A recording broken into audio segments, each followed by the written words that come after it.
kila gunia moja ya bangi ni 3.2 million US dollars. Na hiyo tukipata namna hivyo, kila mtu hapa atakuwa na pesa za kutosha kumaliza umaskini. Ya pili, nitaondoa Wachina wote kutoka nchi yetu warudi kwa Wachina, warudi kwa wametumalizia kazi yetu. Tutalipa deni yao na magunia 500 ya bangi tutaweka katika emotionally I was not there, physically I was not there. Even my family was afraid of coming closer to me because of what happened some years ago. Okay. Ladies and gentlemen, so kuna huyu mseme kwa kitrend Kenya for the last, tuseme kitu approximate kitu kama 1 month. Na is vying for president. I know most of you mnamjua. Anaitwa Professor George Wajackoyah. Najua umesikia anasema he is going to legalize bangi or snake farming. Okay, that's one of his agenda. But umejiuliza, who is Professor George Wajackoyah? Huyu jamaa tu amekuja tu abrupt tu ameinuka hivi, what he has been trending because of his manifesto. So today I'm going to tell you the right history of Professor George Wajackoyah. Make sure you take a cup of tea or a cup of coffee, and it should be hot, because this content is going to be more hotter than what you are going to drink. So even before we continue, take a look of who Professor George Wajackoyah is. Mambo mingi, lakini hiyo bangi tunataka tuitengeneze iwe ni dawa ya kutibu kansa, iwe ni ya commercialization, ile ya kujenga matafari.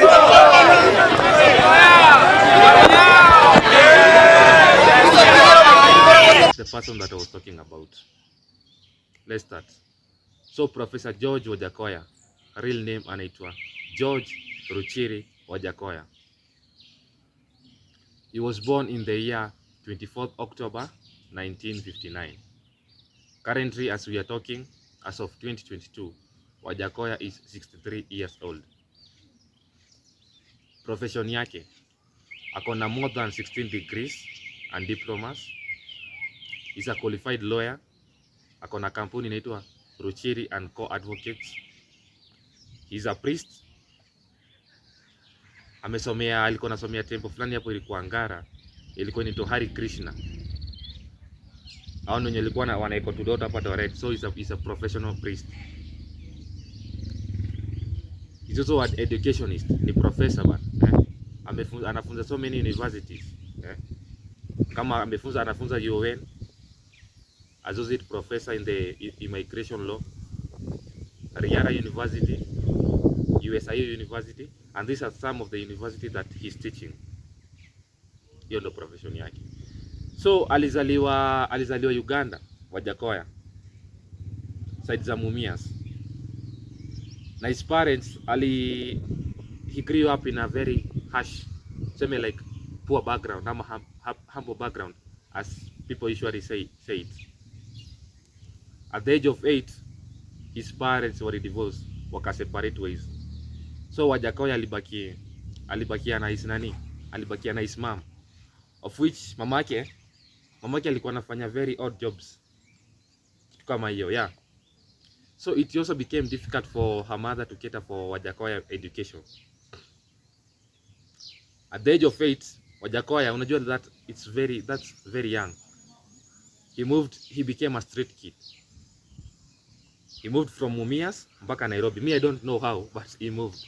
Maybe alipata truck and moved from Mumias, from Western to Nairobi, na kaipanda. He became a street kid. Akiwa street kid, he became very famous. Because Wajackoyah was a brilliant kid. Yeah. So at the age of 16, he came out looking for his uncle. Akapata na uncle yake pale Karen. But uncle yake akaona kijana ni kaidi sana. His uncle took Wajackoyah to the police station, to Karen police station. I think Karen or Central. Yeah. Akasema huyu kijana anafaa afungwe. So polisi wakaachana tu na yeye. So hapo ndio Wajackoyah ali-enroll Hare Krishna, the temple. It was in Ngara. So hapo ndio he learned more about Buddhism. Judaism, vitu kama hizo, and he became a staunch Buddhism at a very little age. So after that period ndio Wajackoyah akaanza ku grow up. So at the end hapo around 20 something alienda akajoin hii shule inaitwa haiko Alliance, but it was sponsored by by JJ Kamotho. Najua watu wa kitambo hapo mtajua who JJ Kamotho was. Alikuwa minister. So alipatiwa kazi kwa shule fulani hapo, I can't remember the name. So he was cleaning the school. Oh, it was city group of schools. It was in Nairobi. Na hapo ndio huyo ndio JJ Kamotho alikuwa frequent visitor. So one day JJ Kamotho, okay, what Wajackoyah was doing, the minister akikuja kwa hiyo shule, Wajackoyah ndio alikuwa anafungulia mlango ya gari. So one day I don't know what JJ Kamotho, he got interested in Wajackoyah. One day akaenda kufungulia mlango ya gari. JJ Kamotho akamwambia, what are you doing here? So alikuwa anauza Wajackoyah, what are you doing here little kid? Wajackoyah akamdanganya he was studying, but he was not. Kazi yake ilikuwa kuosha classes, vitu kama hizo. He was a worker there. So after that ndio akakuwa akampenda kabisa JJ Kamotho.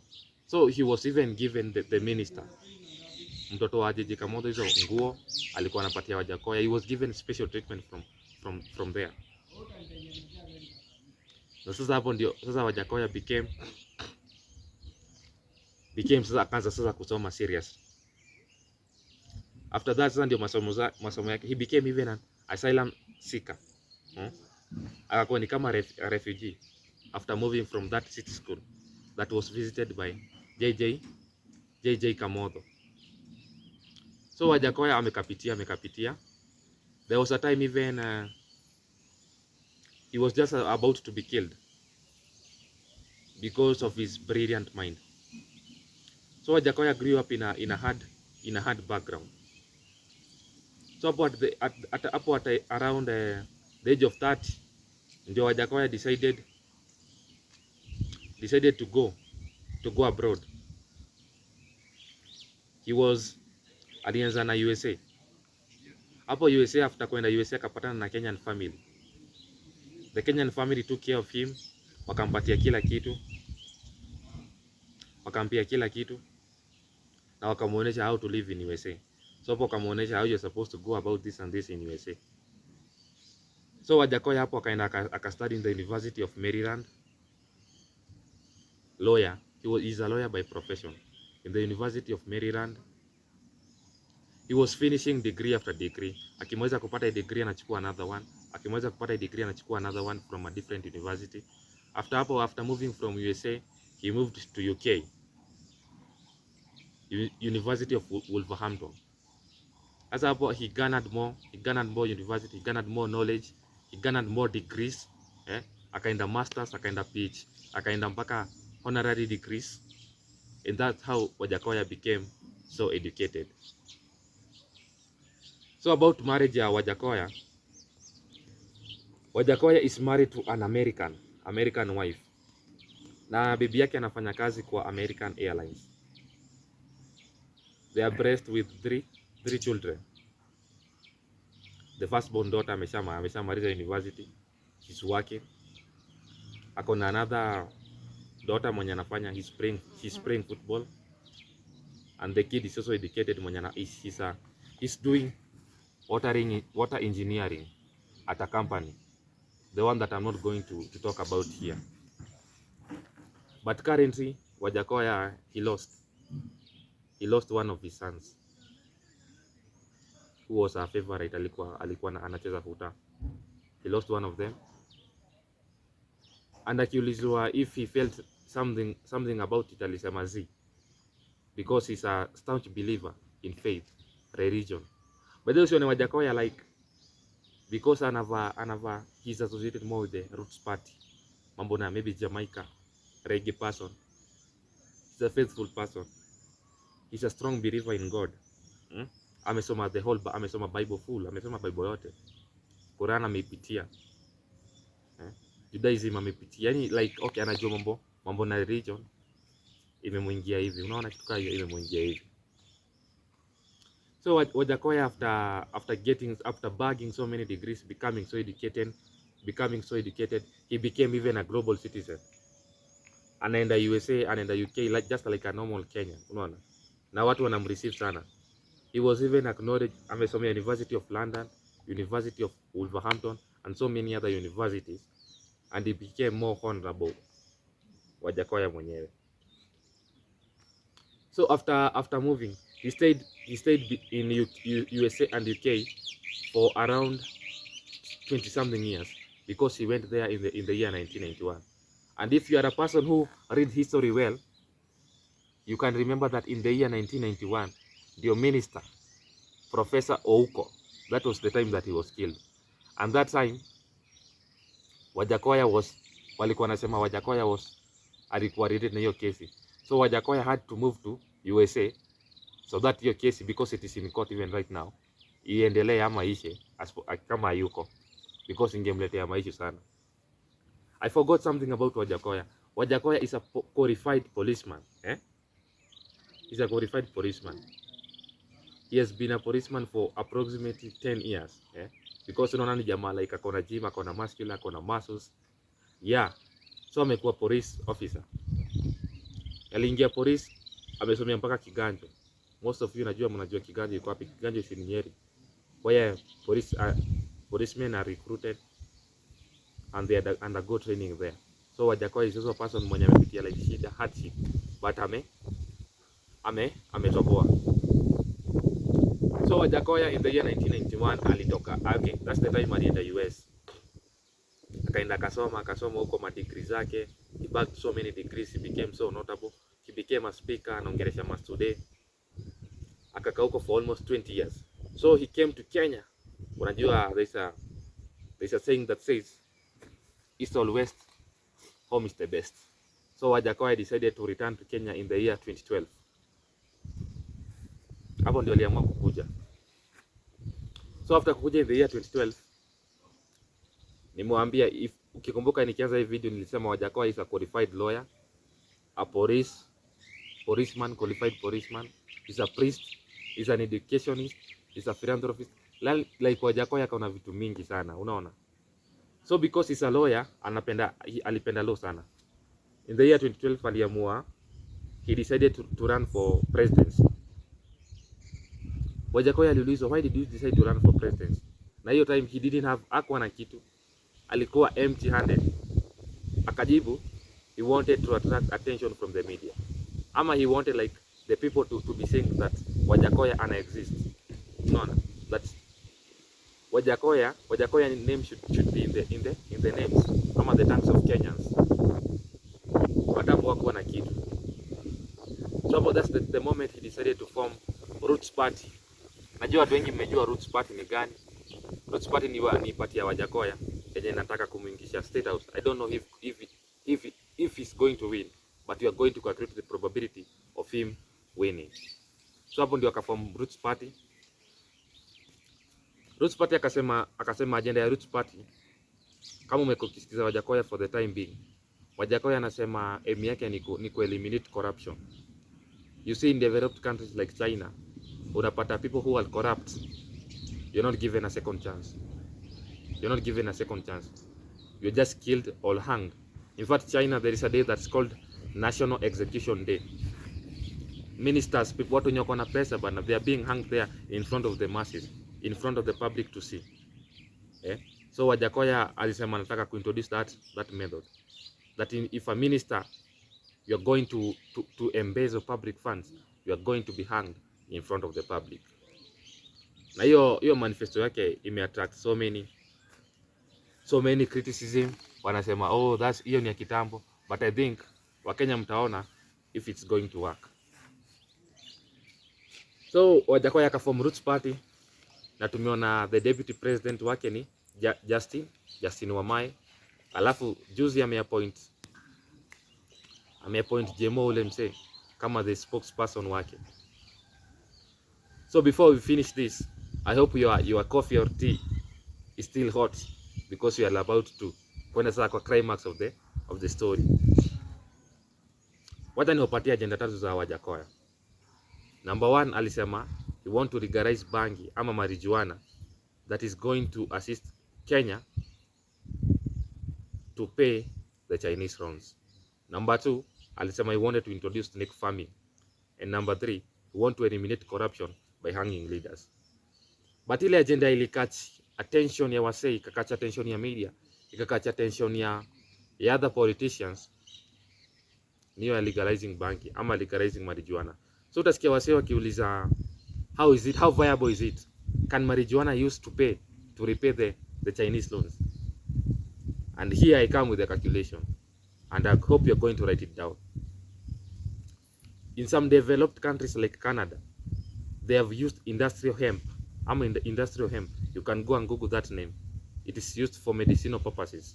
Wameitumia na it is working very well to repair their own and driving the economy. So let me give you a small calculation too, and it's going to open your mind, it's going to open your brain. One gram of industrial hemp, 1 gram of industrial hemp. Sasa hiyo ni marijuana yenye imekuwa processed. It goes for $300. 1 gram of industrial hemp sasa hiyo. It's good for $300. $300 ukiconvert na pesa ya Kenya, hiyo ni approximate kitu kama 30k. Then Wajackoyah mwenyewe amesema is going to atakuwa na plant marijuana yenye itakuwa processed to industrial hemp. Tumesema hiyo ni kitu kama 1 gram.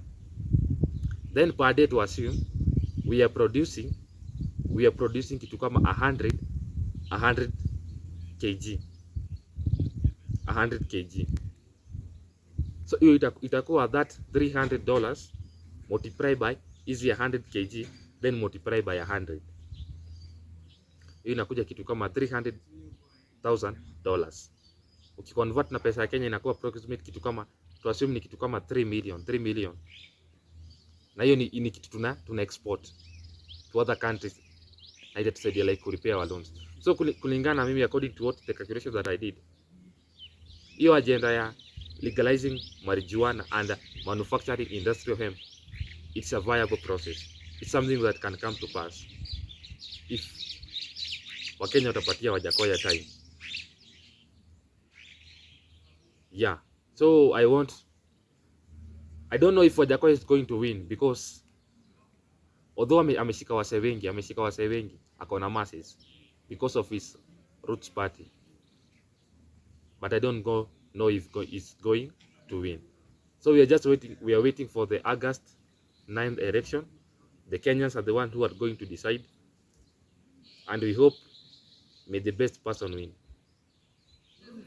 Nikimalizia ningependa like kwa show like Wajackoyah ni msee kulingana hiyo history, although sijawapatia tu yote, but kulingana hiyo story is a person mwenye amekapitia. He has been determined. In fact, I think hata nimeruka, kuna time Wajackoyah was just tried, alikuwa like he was just about to be killed, he was deported. He was deported, but he was resilient, he was determined, he had faith in God, and that's how he became, aliweza kumaneuver all through this. So we are hoping that the next person mwenye ataingia kwa hiyo leadership state house is going to be a good person, is going to be a leader. Unajua wase usema in Kenya we don't have leaders, we have politicians, of which that statement is correct.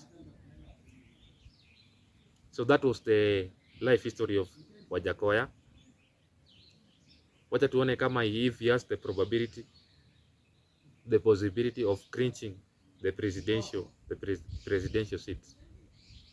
Na I hope you enjoyed, na hope bado kama kawa yako bado hujapoa, make sure you subscribe hapo chini, so that we are going to bring more and more content like this one, and to be able to entertain you. Thank you for your time.